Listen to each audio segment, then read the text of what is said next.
You drank 11 billion particles this morning. Not bacteria, not chemicals, particles. You called it breakfast. One cup of tea from a bag releases more plastic than a full water bottle. The wildest part is Challenger 9. It involves what happens to those particles after 3 years inside you. Scientists published it, then didn't talk about it much. We have 9 things to cover tonight. Let's begin. Challenger 1. The bag itself. Most tea bags are not paper. They look like paper. They feel like paper. They are 15% polypropylene plastic. That is the same plastic used in bottle caps, car bumpers, and rope. You are steeping a car part in boiling water and then drinking the water. Every single cup. One standard tea bag releases up to 11 billion microplastic particles per steep. 11 billion. In one mug. Your body never asked for that. It didn't get a vote. Researchers at McGill University confirmed this in a peer-reviewed study. The number they published was 11.6 billion particles per cup.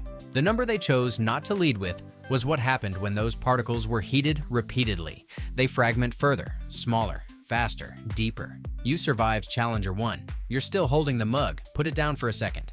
Challenger 2. The mesh pyramid bag. You upgraded. You bought the fancy kind. The pyramid bag, the premium experience. Those bags are nylon or PET, polyethylene terephthalate, marketed as better for the tea, better for your experience. In boiling water, PET releases 3 times more particles than the standard bag. 3 times. The upgrade is a downgrade. It also releases nanoplastics, particles so small they pass directly through cell walls. Not your gut wall, not your bloodstream barrier. Cell walls, individual cells. You paid extra for that privilege. The box probably had a leaf on it. And a mountain, possibly a monk. None of that changes the PET. But Challenger 3 doesn't need boiling water. It already started working before you opened the box. It has been inside your tea bag since the factory. Challenger 3, the paper bag. Fine. You switch to paper. Classic paper. Simple. Paper tea bags use a heat seal adhesive along the edges to hold them shut. That adhesive contains plastic, polylactic acid, or epichlorohydrin-based compounds. When exposed to hot water, the adhesive breaks down, slowly, invisibly, directly into your cup.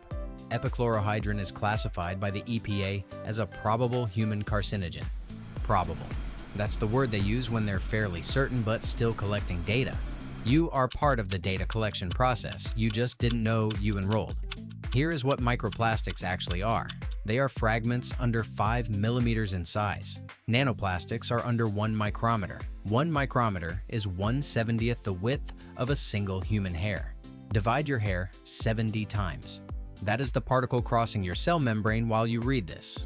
In 2023, researchers found microplastics embedded inside human heart tissue, not passing through, not in the bloodstream nearby, inside the heart muscle itself during open heart surgery. The particles had migrated there from wherever they entered. Scientists call this bioaccumulation. Your body calls it a permanent situation. Here is the detail that matters for Challenger 9. Nanoplastics don't travel alone. They bind to other chemicals, pesticides, heavy metals, industrial solvents. They act as a delivery vehicle, a vehicle that goes places chemicals normally cannot reach. Remember that. Back to your death. Challenger 4. The temperature problem. The hotter the water, the worse the release. Boiling water, 100 degrees Celsius, accelerates plastic breakdown exponentially. Within 30 seconds of contact, the bag begins shedding peak particle volume. Each additional degree of temperature equals additional particle release. The standard steeping instructions say 4 minutes at full boil. They were written by the same company that sells you the bag. That company does not drink from bags. That is not confirmed, but it feels accurate. You followed those instructions perfectly every morning for years. Challenger 5, the time problem. You like strong tea. You leave the bag in longer. More time in hot water. More flavor extraction. Makes sense. It also means more plastic extraction. Steeping time and particle count increase together, directly and consistently. Double the time, double the particles. 10 minutes at high heat releases roughly 16 billion particles per cup. 16 billion. You know what? I genuinely feel bad about this one. I do. You just wanted a strong cup. Anyway, the community has thoughts on all of this. I asked you one question. What do you drink every morning? Here's what you said. Coffee. Tea people are the problem. 4,200 likes. I use loose leaf and I am objectively better. Factually correct. My nan drinks 10 bags daily and she's 92, so 8,100 likes. The plastic is what's keeping me alive, I think, at this point. Anyway, 4 more. It gets significantly worse. Challenger 6, the bleaching process. White tea bags are white because someone made them white. That process is chlorine bleaching. Chlorine bleaching leaves chemical residue inside the bag material, specifically dioxins and furans. Both are classified as persistent organic pollutants. Both bioaccumulate in human tissue. Both appear on the Stockholm Convention's list of chemicals the world agreed to phase out globally. You know, something is genuinely bad when 12 countries sign a treaty specifically about it. No single country wanted credit for that meeting. The residue does not fully leave the bag during manufacturing. Hot water finishes the job. Your morning ritual completes the chemistry. Challenger 7, the string, the tag, the staple. You survived the bag.